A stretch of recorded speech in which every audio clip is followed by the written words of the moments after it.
Everybody, welcome. The new daily drivers here, Lexus LX 470. The first thing I had to do, come down to Barrett-Jackson, come to my favorite shop, 48 Detailing here in Phoenix, Arizona. My great friend, Zaia. One of the things that we're going to talk about today is tinting your car. Very misunderstood, a lot of questions around it and what exactly we would do on something like this. It's a 2003 Zaia, so it's not like, doing a new Escalade that you have over here. And so we have a little bit more to battle with. So why don't we talk a little bit about what are some of the reasons you would get tint? Yeah, of course, Nick. I appreciate you coming by, my man. Yeah, it's always nice seeing you. Always. So some of the reasons you want to get tint. The standard is looks, right? A lot of people talk about the looks of tint. Yep. People don't want to be driving a fishbowl like you are right now, Nick, of course. Hey, Vegas to here, big fishbowl. I know, big fishbowl driving through here. So, of course, looks is a big aspect of window tint installation. If you want that nice smoked out look or more of that factory look from the manufacturer for security in the back is awesome. But there's so many other reasons as well. Things like heat rejection as well when it comes to the ceramic line of tint. Also protecting your interior surface as well. A lot of people don't talk about that. Those are all just minor things that we can go over along with so much more that tint is very important to get on your car. Yeah, I think one of the things that we talk about, look, with HyperClean and our experience detailing is we always talk about what products you use on the interior to provide protection, but one of the major reasons to get tint is interior protection. Protect your skin, protect your leather, protect your dash. We see a lot of cracked dashes here in the desert. Vegas and Arizona, we get tons of them. Yeah, for sure. That's almost you almost solve that whole entire issue with just good quality tint on your windshield. Yeah, and I was giving you crap a couple minutes ago with your sandpaper that you call carpets in there. Hey, we're going to get that right. Yeah. Look, the HyperClean carpet system will get that right. Yeah, but that's something you can prevent is the hardening of your fabrics and getting that sandpaper feel if you get that nice UV and heat rejection from window tint. Yeah, and so if you guys follow this project, we're going to be doing a lot of things. The leather on this is going to have to be completely restored. And what do I mean by that? It's going to have to be rehydrated through very, very long, multi-day, multi-week processes, all avoidable. Right chemicals when you're cleaning it. As we can smell when we get in this car, very harsh chemicals were used to clean the car. But secondly, window tint. Yeah. I mean, it's just not something people talk about. And when we look at the window tint, it's always about the looks. You have an awesome Corvette, right? And you do all this stuff, all these great upgrades for the looks.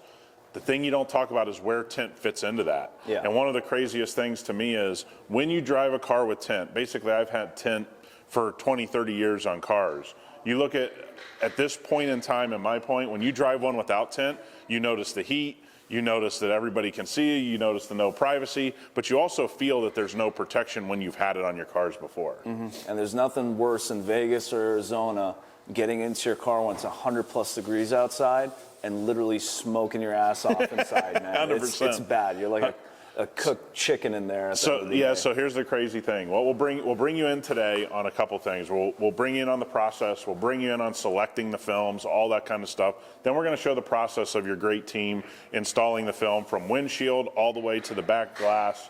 And so we're going to bring you along, and hopefully you guys enjoy it. Let's get to it, Nick. Woo! Yeah, awesome. All right, Zaia. So we have two films here. Hopefully you guys can see on camera. We'll also bring you in a little bit closer as well. Tell us the difference. Somebody sees this darker film, they automatically believe more heat rejection, everything's better because this is darker. But walk people through these two films. Yeah, of course, Nick. So right over here we have our 70%, and then over here we have a darker 15% that you would find on darker colored tints, right? Now, just like you said, this is going to be our ceramic tint, and over here we just see our traditional dyed tint that's been on the market for a very, very long time. Like Nick said, you would think this is going to give you more heat protection, more UV resistance, but it's actually the other way around. Because ceramic tint and the technology and the ceramic matrix inside the layer of tint, it actually absorbs and reflects that heat much better than even your darker dyed or carbon tint. So this to give you an example, this film right over here has over 90% of heat rejection, while this film over here is barely at 40%. So just goes to show that the darkness is not going to dictate how good your film will perform, especially in extreme weathers and climates. Yeah, so for us, we have basically, you're in the same boat. These are basically obsolete now. Yeah. So if you walk in, you want to have your Lexus LX 470 tinted, it doesn't matter. Whatever car you're driving, I would say almost 100% of people, we would say, go ahead and splurge and get the ceramic tint. Again, prices are coming down, meaning these are more affordable than they used to be. These were very, very high cost.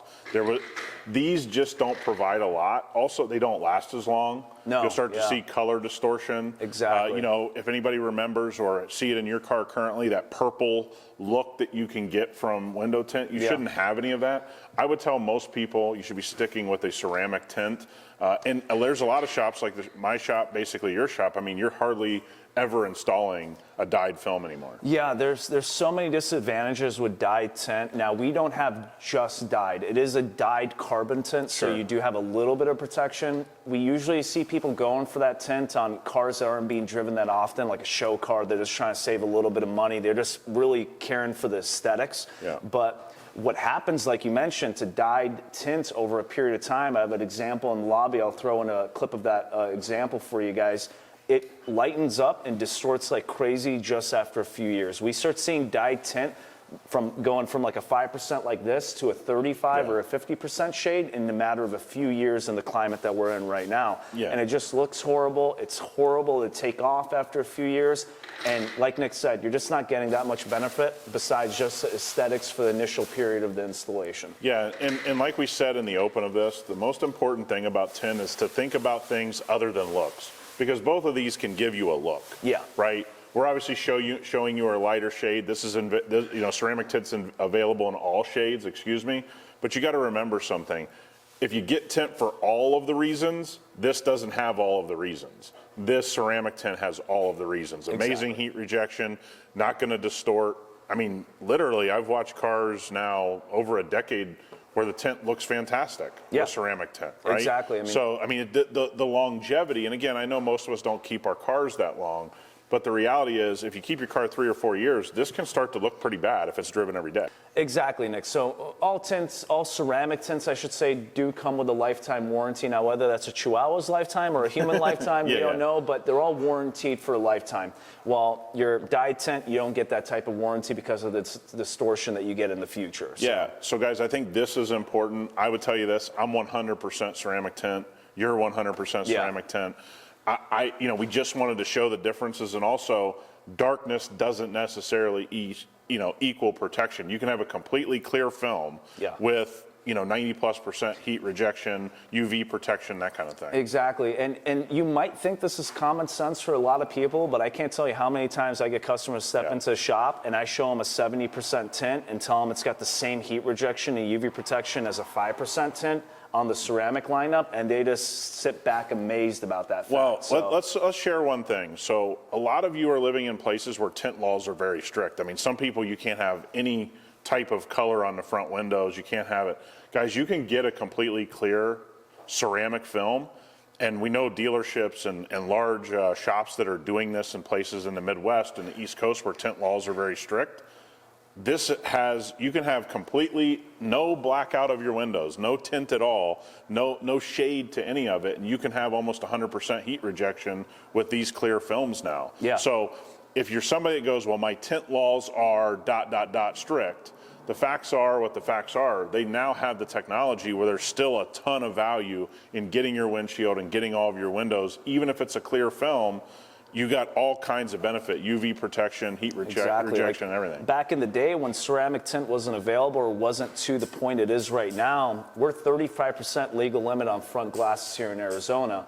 That's where most of the heat comes in and where you're sitting all the time. So it kind of sucked just to get a lighter shade of dyed tint because it's not going to offer you the same protection as a darker shade. Just like Nick said, now it doesn't matter. You can put a 35% and it's going to offer you the same heat rejection all the way through as even a darker ceramic tint as well. Awesome. So we hope that helps you guys. Let's jump into the install. Sounds good.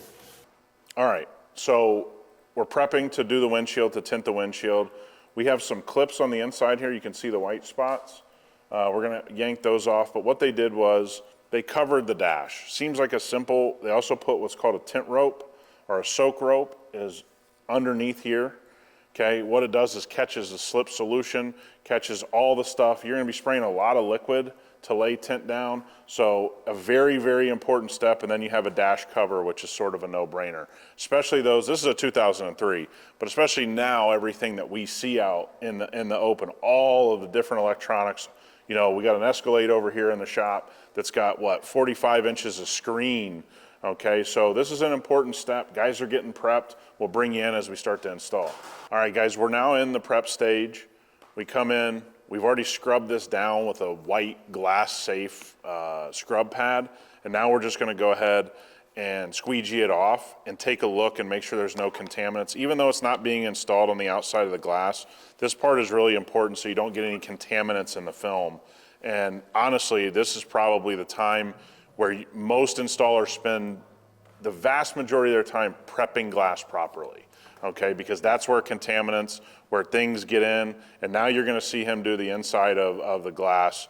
And we have some different things on this glass. You see he's gonna go after some adhesive here, and you got some things we're gonna remove here, but you have a big thing up there. You got all kinds of little things, but this is part of the prep process. He'll prep the entire thing, but we knew we specifically had some adhesive in the places that you're seeing him spray. He can already identify, hey, let me get this off. If they're too bad, you'll see people use a razor blade. Perfectly safe. Make sure it's stainless steel. You're all good to go. It's safe on glass. But as you can see here, he's just going through and just anything he can pick up with his eye, let's go ahead and clean it up. So this is an important step, and I would say most window tinters would tell you the thing they battle the most is their prep. I mean, once you know how to heat shrink, once you know how to install, the way to get the elite level result is on the prep. So this is an important step here, guys. All right, guys, if you've never seen, especially back windows or front windshields, he's using a dry shrink prep right now, okay? So what'll happen is, he'll spread this on. He's going to let it literally dry. What it'll do is it'll knock down any of the static that may happen. It'll allow him to actually shrink and mold the tint properly to the windshield.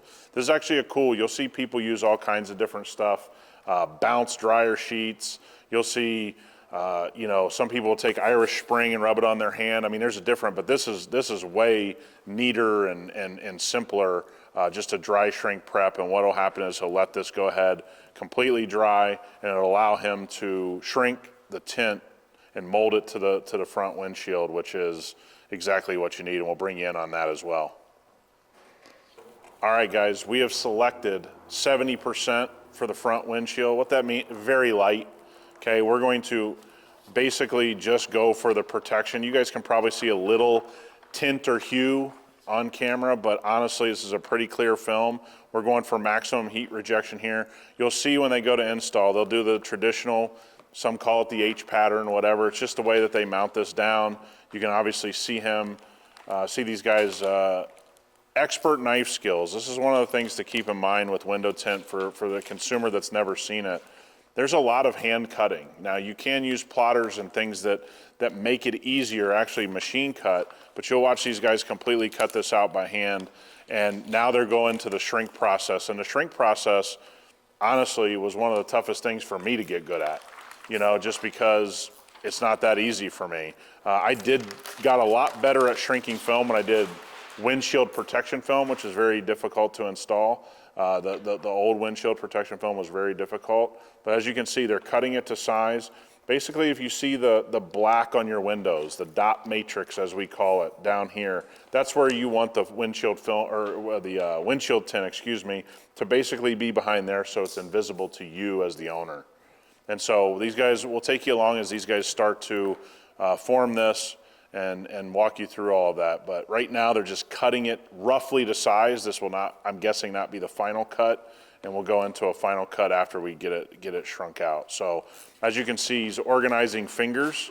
So these things here, let's go over here, Zaia.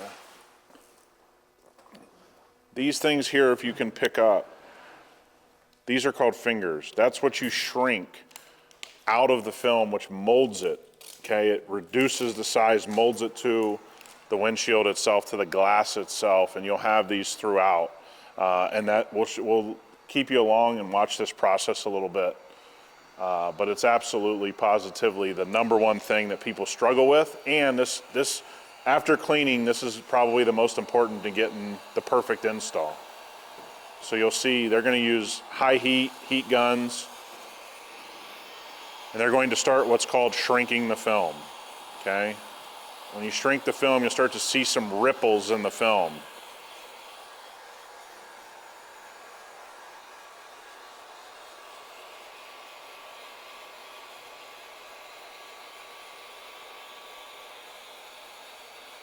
All right, so what you'll see now is we got prep going on the inside, final prep, but we also have what's called final trim, final cut. What you're gonna see is we're gonna try to leave about 1/8 of an inch, 1/4 of an inch into the black area. If you come too deep into the black area on the side, whatever, you can start to actually create more of an issue with how your film fits on a windshield or on a side window or whatever. So you'll see a really precise cut now.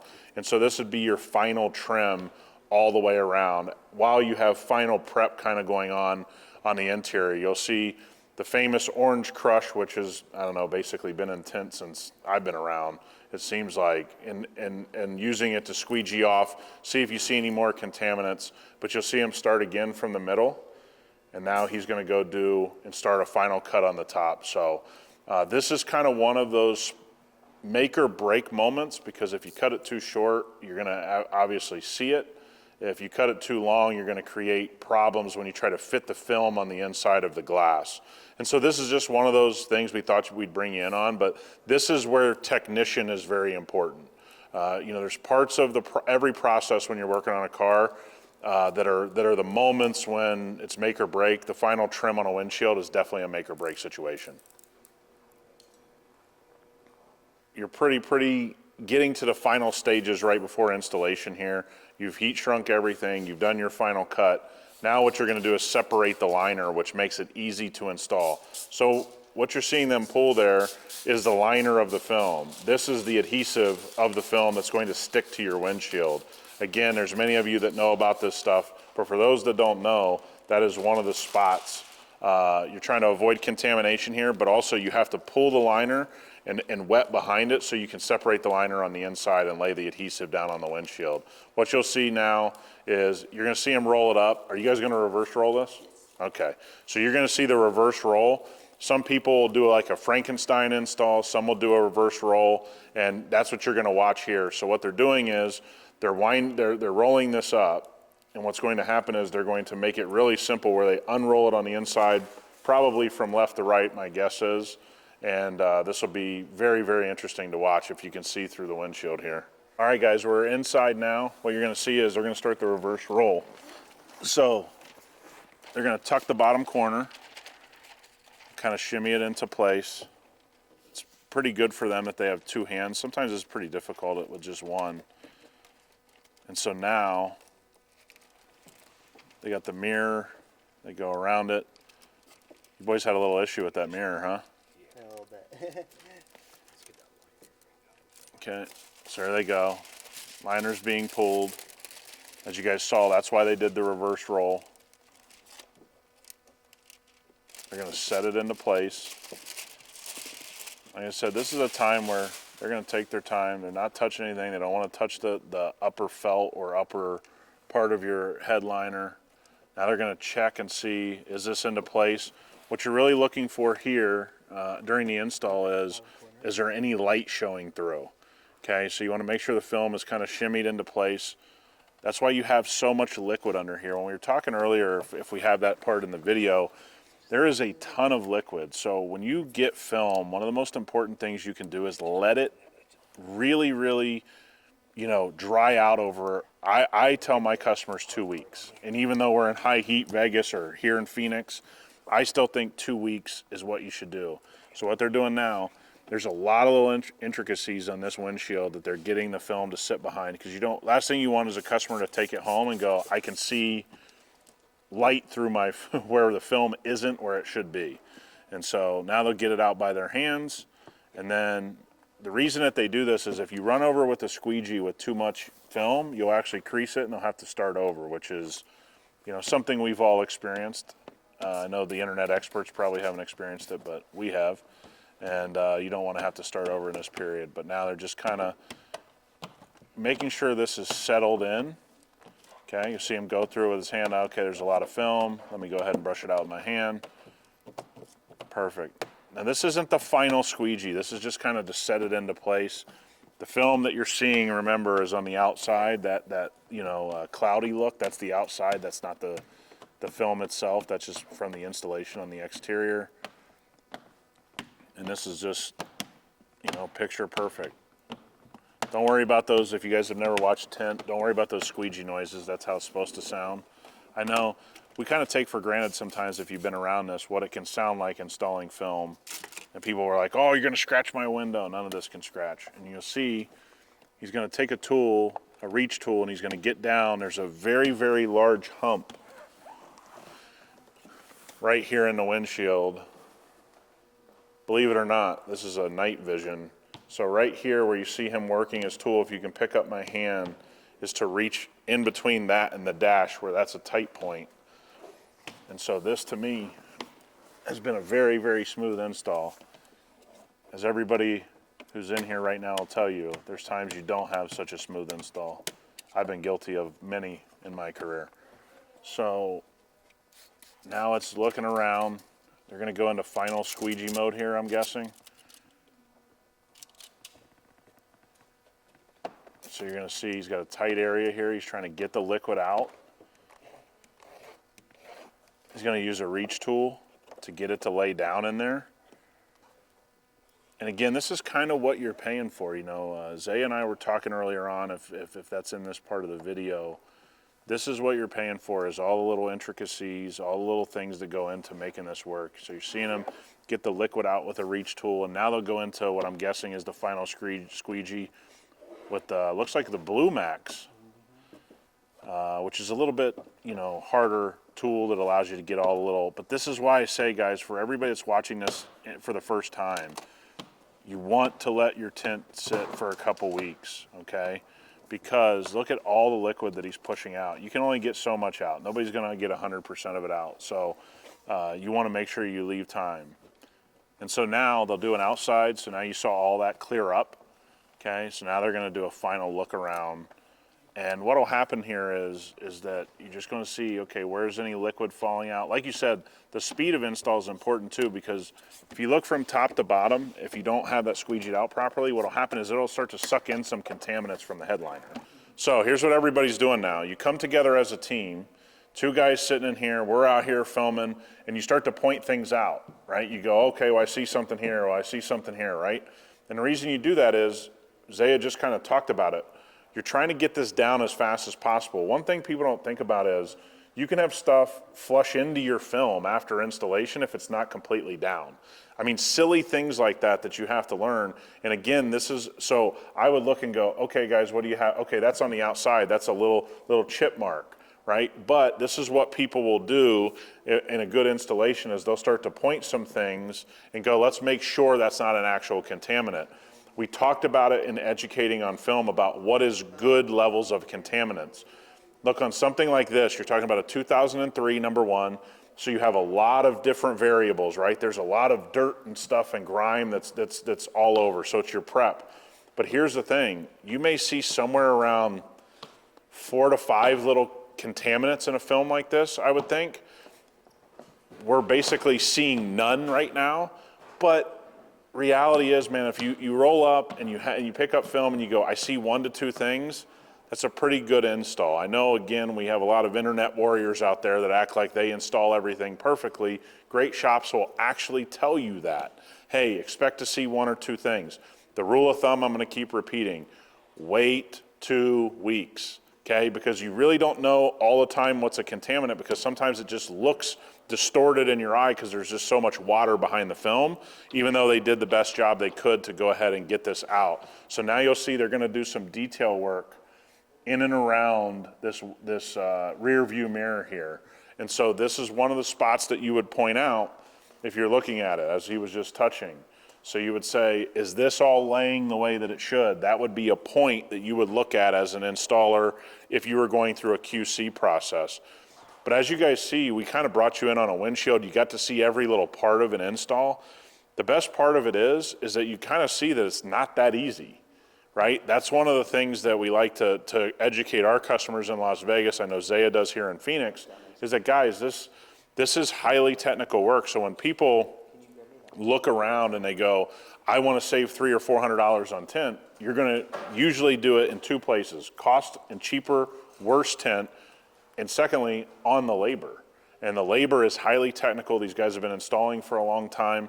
At the end of the day, you want to pay for that, and I'm happy we're here on my daily, because I got to tell you, I couldn't get back to Vegas with the fishbowl.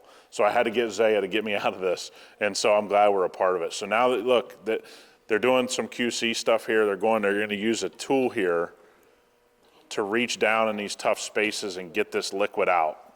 So this would be one of those spaces, if a customer came and picked it up, you would actually tell them, hey, this was a trouble spot, okay, it's hard to reach there, let the moisture dry out over a couple weeks, I promise it's gonna be fine. Zaia, let's talk about it. So we have a completely clear glass here, okay? So you go pick it up from the dealership or your new used car to you have something, you go, there's no protection here. Tell us the confusion on what happens when somebody picks it up and there is some type of tint look to the back of the vehicle. Exactly. A couple situations can happen, right? And some of these situations suck. I can't tell you how many times we get customers that come to the shop and they tell us that, oh, my vehicle's already tinted, the dealership took care of it for me. Well, sadly, what mostly happens is they tint the front glass and then the rear glass is just dyed glass from the manufacturer. Now, what is dyed glass? It doesn't have any UV protection and it doesn't have any heat rejection. It's just purely for security purposes and aesthetics, just like this Lexus has over here. You can tell that the front glass is much lighter than the rear, but there is no tint on the back. And the way you can tell that is if we open this door real quick. Uh-oh. Uh-oh. Come on, Nick. Come on. I left the... Lock this out? I locked myself out. Marty's going to love that one. Hey, Marty, can't believe what I did there, Yeah, bud. I know, right? All right. So we're going to open up this glass real quick, and we'll bring you guys in on a close-up on the footage. But right over here, you'll notice there's no edge to the glass whatsoever, okay? And that's how you can tell whether your glass does have tint or not. So don't be fooled by the dealership when they tell you, hey, your glass is tinted all the way around, and they charge you $1,000 for quote-unquote tinting. Reality, what most dealerships are doing, not all, but most, they're just tinting your two front to match your rear glass that are just dyed and have no protection whatsoever. So that is something to keep in mind, guys. And just remember, with any type of film product, whether it's PPF or tint, you will be able to feel a ridge. Okay, it's not going to magically meld to your glass where you can't feel an edge, right? It is on there securely, but like you said, you will feel something. It feels like normal glass. Yeah. There is no tint there. Exactly. Even if you do a light file on the edge of the tint, which a lot of us do here at the shop to get a better finish, you might not see that edge, but like Nick said, you will feel a slight ridge or edge of the film because there's a thickness to that film that isn't leveling perfectly with the glass. So let's talk about a little bit of installation because we are going to jump into it here. Like you said, let's talk about filed edges. And let's just talk about what you can expect or what you should think is acceptable as a consumer. Because look, you and I have had picky consumers and we love those because they keep you honest and keep your work really elite. But the question becomes, what is the distance people should be looking for on their top edge?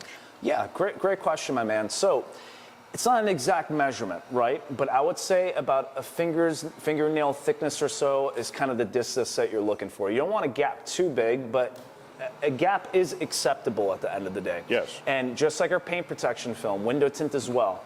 The main things about window tint, why it's there, it's to protect the passengers, the heat rejection, and the shade that you're looking for. It's not meant to make your glass look perfect, all right? Yeah, so there point. are limitations on what we can do. We live on planet Earth, there's dust, even though we do our best to keep the shop clean. We have commercial air filtration units in the shop as well that we utilize.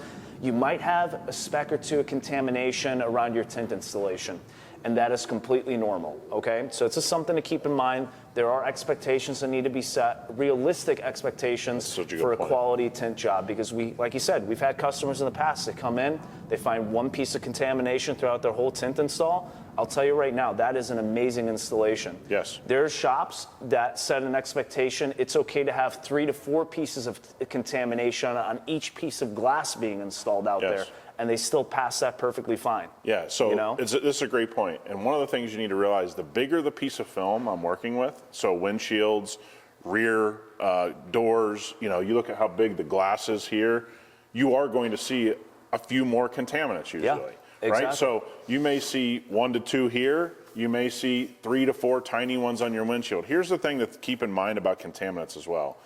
You won't see them 2 weeks from now because it'll just blend in with your eyesight, right? Yeah. You're picking that out when you first get and see everything. That's when there's the most moisture, okay, which also makes things look worse at the beginning. So give it, we say at my shop, give it 2 weeks, okay?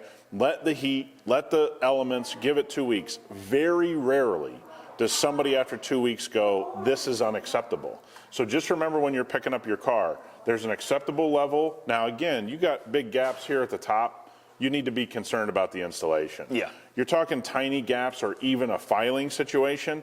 And also you need to think about this, I know you know this, filing should probably cost you a little bit extra. Yeah. Okay, because it's a lot more labor. There's a lot that can go wrong. File can catch something. You're then restarting that piece. So if you want all of these things, the thing to do is to ask for them and expect to pay a price, because now you're adding more man hours, you're adding more time. And one of the things that I say all the time is the bigger pieces, let it sit for 2 weeks, then come back and take a look at it. And I guarantee you won't see acceptable shops, great shops to work with. They're not going to leave something with a bunch of contaminants. And that is such a great point. You know, we do our absolute best to get the vehicle to our standard, which is typically the vast majority of our customer standards as well. Yeah. You know, we do things in a way, we have systems and procedures and expectations placed for all of our technicians to make sure that you're happy at the end of the day. So if there is something else that you require, for example, like the filing, we don't include that as standard. It's in the description of the service as well. Sure. That's something, if you request us, we'll get it done for you. So make sure as a consumer just to do your due diligence when you are getting a tint installation, and research that company as well, because tint is that thing where you don't know if it's ceramic or not. And Yes. the key tell sign to know if you're actually getting ceramic on your glass and not some crappy dye tint is the price point, sadly. Yes. You know, there's not that many people out there, not that many companies out there that have the kahunas, I guess, if you want to say, to lie face to face to consumers and put on crappy dye tint and charge them for ceramic tint. It's slim to none. So when you go and shop around for tint and you hear one reputable company giving you a $900 or $1,000 quote, and then another company for the same quote unquote tint for $300, something is wrong. So when we talk about picking a shop, probably one of the things you and I see the most is people price shop. Yeah. And we certainly understand that. We price shop cars, we price shop everything, right? That's just the nature of the beast. It's comparing apples to apples that becomes a problem. Okay, so when we're bringing you in on my new daily driver, which all you're hearing about through our different channels, I'm at a company like 48 Detailing. Yeah, we could have done it. First of all, I'm down in Phoenix for Barrett Jackson, and I wanted to come and show a great shop. Understand that great shops cost money to do business with. Yeah. And one of the things that we have seen, this is now, I'm entering in my 25th year since I started detailing. One of the things consumers, and for all of you out there watching, don't realize happened is COVID changed everything. And what happened is you started to see a real price difference. It costs a lot more to do business for you today in Arizona than it did 4 or 5 years ago. The result of that is now you get those price differences. Somebody comes in for a tint job, like you said, $1,000, and then they go down the street and the guy says $500. The consumer's got to be aware there is something going on there, whether it's choice of product or you're going to come and there's going to be a tint gap like this. Exactly. So walk people through. You've been in business a long time now. You have a lot of experience. Something you think customers miss in the change of the economy and how much it costs you to do business? Yeah, I mean, it's so many variables, so many. It's hard to cover all of them. I mean, everything from quality manufacturers becoming not quality manufacturers anymore. That's a good point. You know, we always think that the economy affects us, just us little guys, but there are a lot of big boy, publicly traded manufacturers out there that used to make quality film. Yes. And all of a sudden the economy took a turn on them, and now they're struggling, getting desperate, and finding cheaper alternatives to that quality film that they used to use. Yeah, so let's talk about what you're getting at. First of all, many companies don't make their own film. Vast majority. Yeah, there's to be very honest with you. few actual global manufacturers of film. That's fine. What's happened though is, as like you said, publicly traded companies or even large companies that aren't publicly traded have gotten more desperate over the last 12 to 24 months. They've changed their manufacturers out. So they may have had a partnership that lasted a decade. The formula was great. The film looked great. They start panicking, and now they're buying film from a cheaper manufacturer. Because just like we know consumers and all of us try to save money. So do the manufacturers who don't manufacture their own product. Yeah. And so one of the, it's such a great point, is one of the things we have to understand. I get called, and very rarely, I think you're the same way, where somebody brings up, do you have XYZ film? I think as a consumer, that's a big no-no to me. Okay, and I'll tell you why. Because if I'm picking the shop, I'm picking the shop because I think they're going to pick the right people to be in business with. The odds that I'm going to go on the internet and say, hey, this company, you know, because they may advertise at a racetrack that you're at or advertise on the internet, I'm here to say that you need to trust the shop to be in business with the right film company, because you're the one doing it all day. Yep. Right? That's what I think. I had a conversation yesterday with a guy. He's asking for a specific brand. For no reason that he knows the name. He doesn't know that that film company has had a rough 24 months. He has no idea that the film that I carry at my shop is exponentially clearer, better, longer lasting, better adhesive, better for his car. And again, I'm not saying it because I carry it, it's because that company he referenced has had a really tough 24 months. Exactly. At the end of the day, it's our name, our reputation, and our livelihood on the line.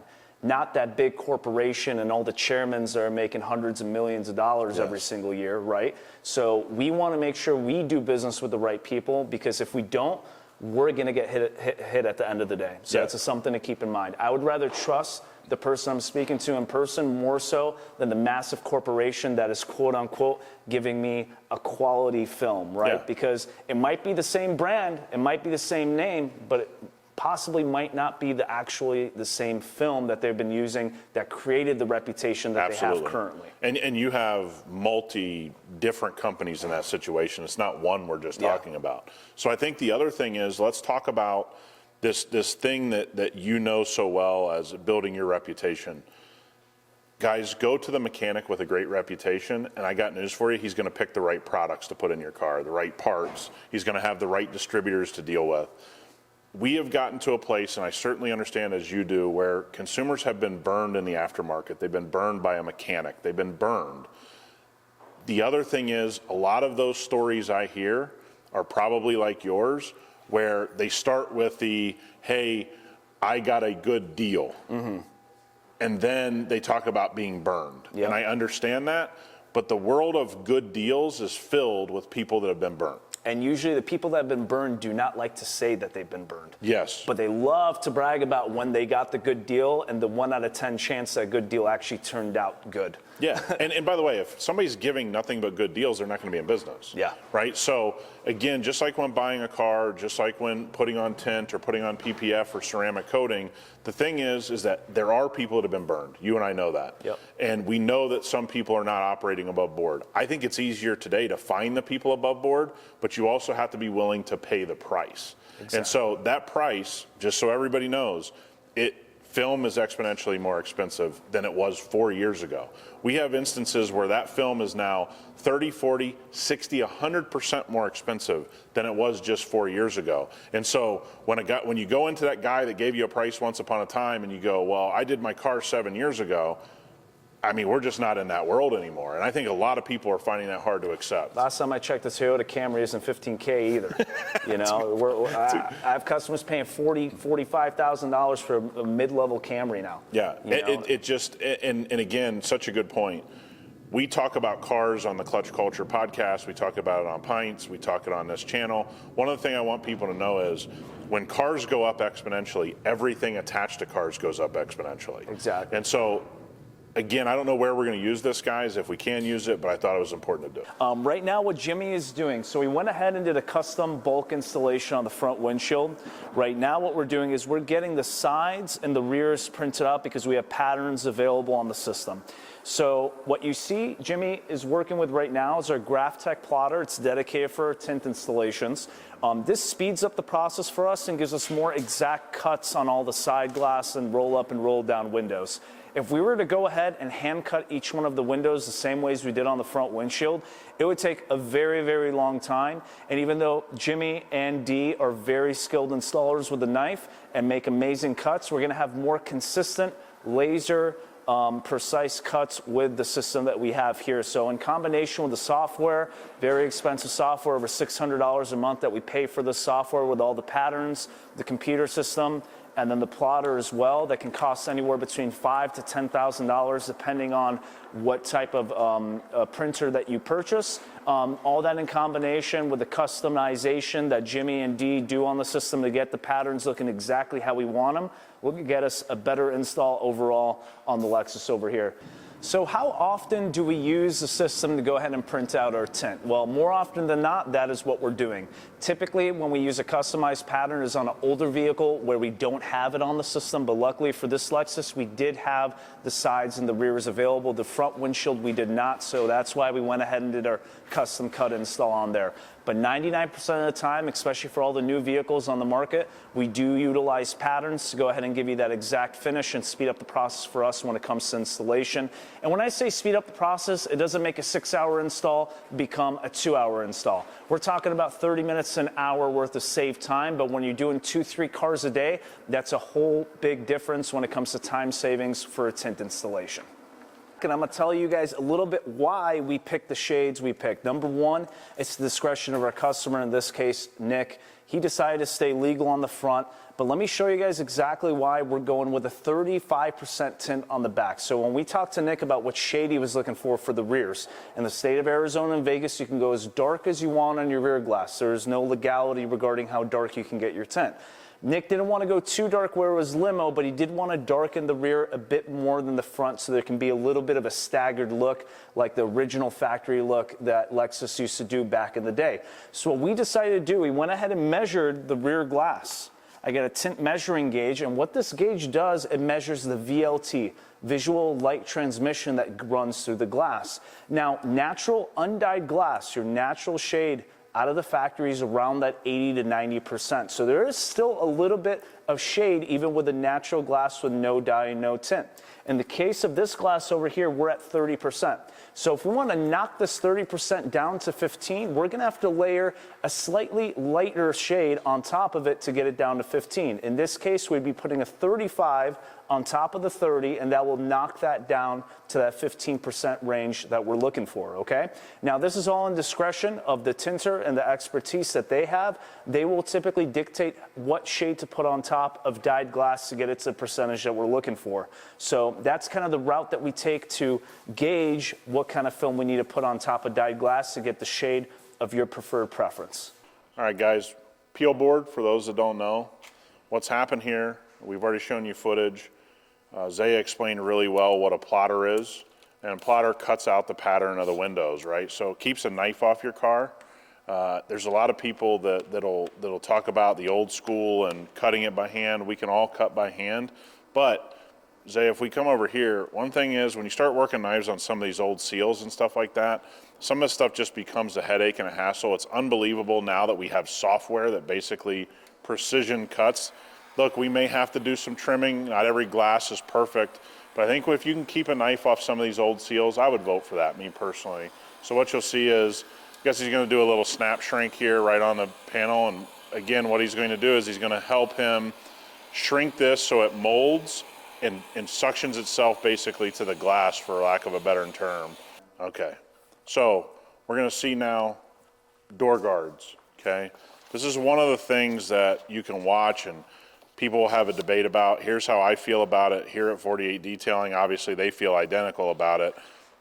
We have so many electronics. Obviously, it's a 2003. You don't have like this beautiful Escalade over here. That is all tech, okay? Something goes wrong, you short something in the door, you have no idea what it will short in the rest of the system. So for this, these door guards to me are no-brainer. He's going to remove an anti-theft sticker, as Zaia said. I think it's kind of served its purpose. So you don't want to install over these things. So if you're somebody that has a bunch of stickers down here, you obviously want them removed because it's just there'll be a big water and air pocket behind there. So we want the film to have as much to adhere to. Obviously, there are certain glasses, and I don't know how much you guys run into this, where the etching is really, really, really thick. you would have to shave that or use some steel wool on that as well. This is not that. So what I'm talking about is here. Some of that is very, very thick on certain manufacturers' glass. That's not the case here. But yeah, you want to prep it. You see that he used a stainless steel blade on that, perfectly safe. But I'm a big believer in the door guards. And so you're going to have two things to think about when you prep this window. First of all, you're going to think about these gaskets that are very, very old and very dirty. So you're going to see him spray the water down the sides.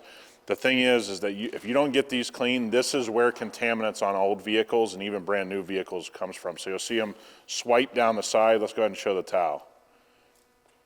Okay, so it's almost like we've done this before. But this is where your contamination is going to come from.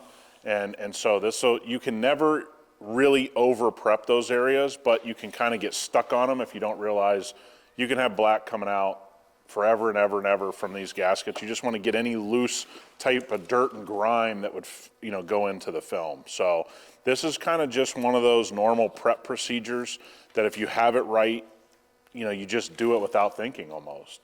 And there's a lot of little things when you're doing an older vehicle, because obviously I know a lot of people watching this are going to be into the Land Cruisers and the LXs. One of the things that I tell people, be realistic about your vehicle. Once you get age on it, it's not going to look like the install on a brand new Escalade or on a brand new Land Cruiser, which we've had some history with here on the podcast. But I would just tell everybody, be very realistic, and if you choose the right shop, this is going to go seamless. All right, guys, we're now in full prep mode. You're seeing that he's just using, call him a scratch pad or whatever, very safe for glass. He'll be feeling for any contaminants, but when you talk about having your glass completely clean, this is the way to do it.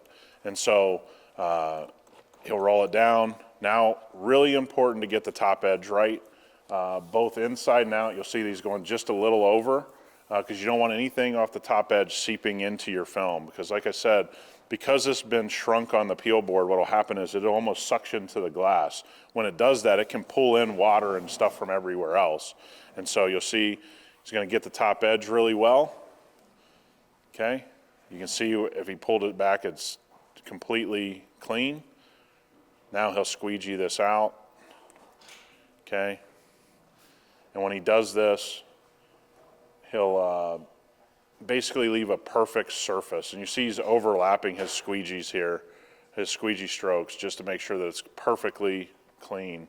And when this goes into the side, you'll see him flush that out later on if you're wondering. All right, guys. So now you're going to see he's got three-quarters of it pulled. This is called a two-stage installation.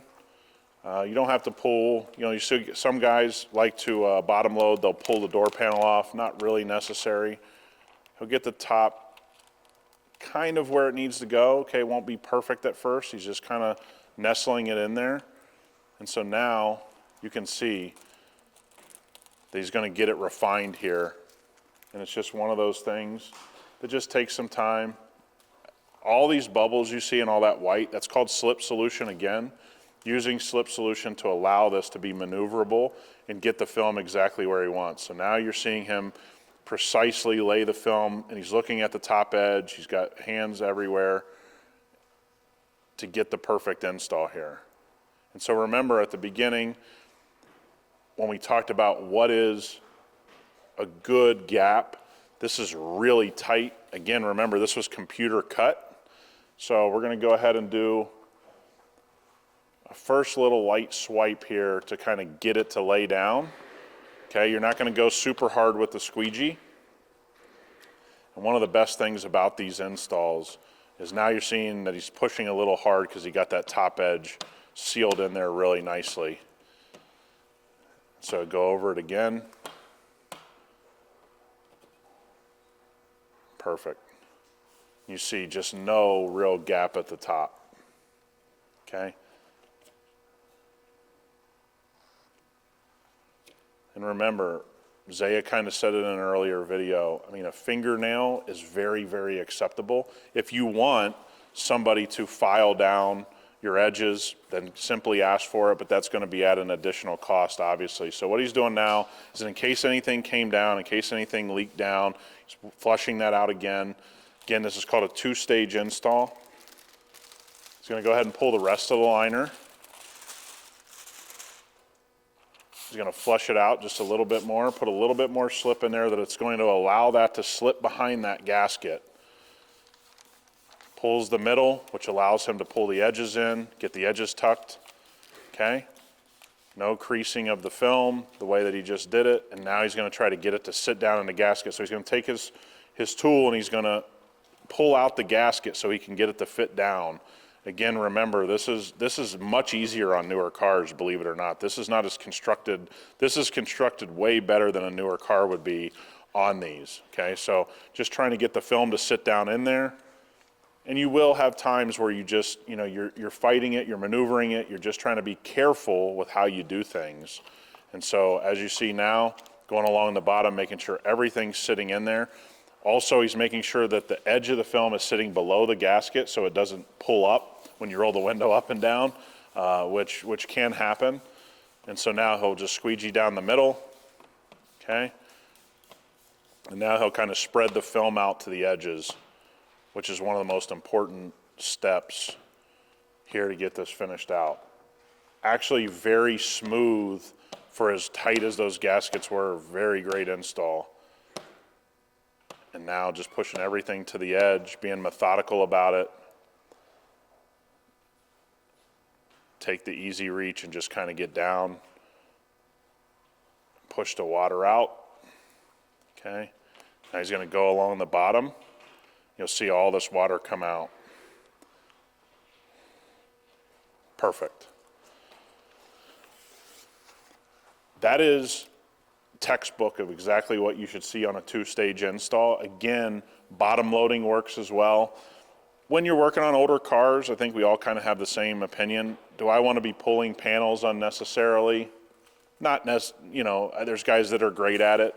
But honestly, on something like this, it worked perfectly with a two-stage install. Much easier to pull a more modern panel, believe it or not. There's a lot less screws, a lot less clips than what you would have in this.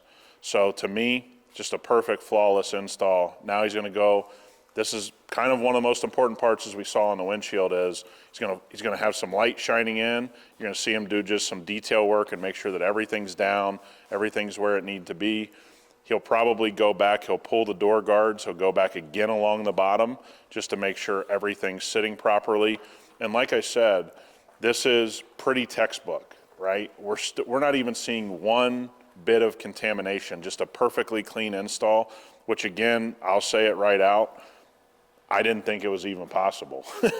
I don't know how everybody else felt, but when you're working on a vehicle of this age, to not have any contamination prep is key, and they did a perfect job.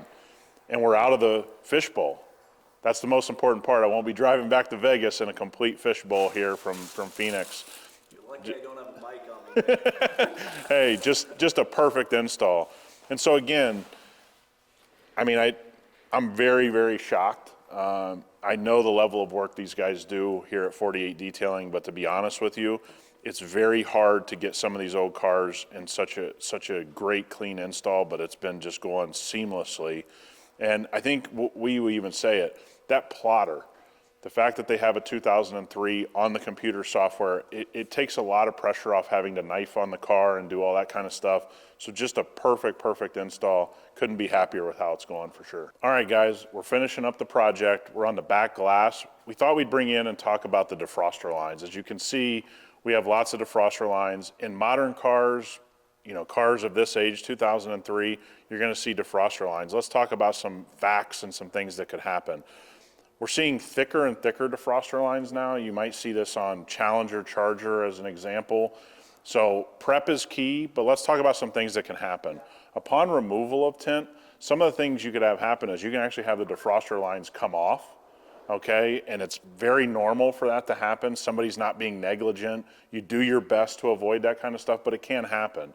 So one of the things that's really important on these back glasses, especially modern glass with thicker defroster lines, is going to be about prep.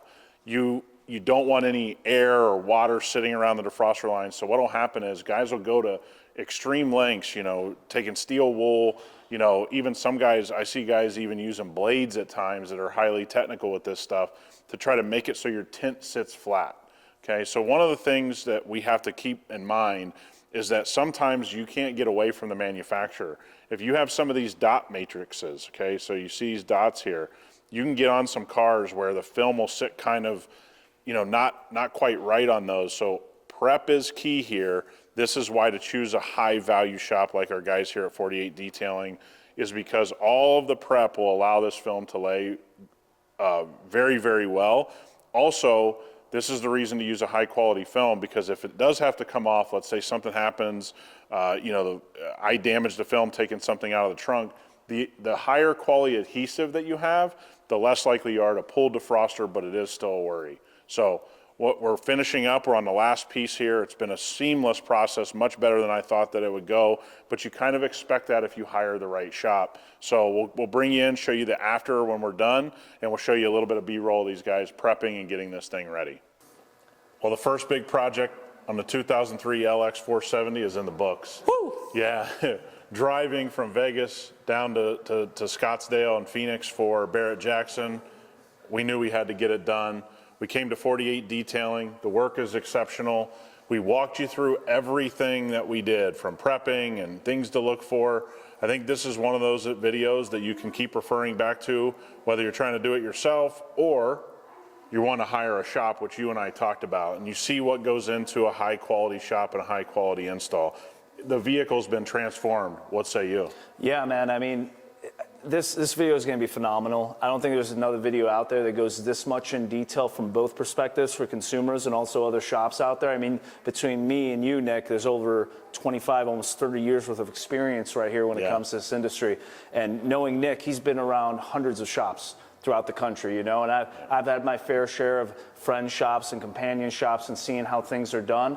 Everything in this video are the basic necessities for a quality tint installation, plus some to get you from that really good install to that amazing install. Of course, while setting reasonable expectations as well. Yeah, and I think one of the things that we wanted to do with this video is educate consumers on why to get tint. It's not just a looks thing. We care about the looks of our vehicles probably first and foremost, but all the things that tint can do for your vehicle. So for this to be the first project, for my great friend and the team here at 48 Detailing, been an awesome experience, and we'll catch you on the next one. Take care, guys. Talk to you soon.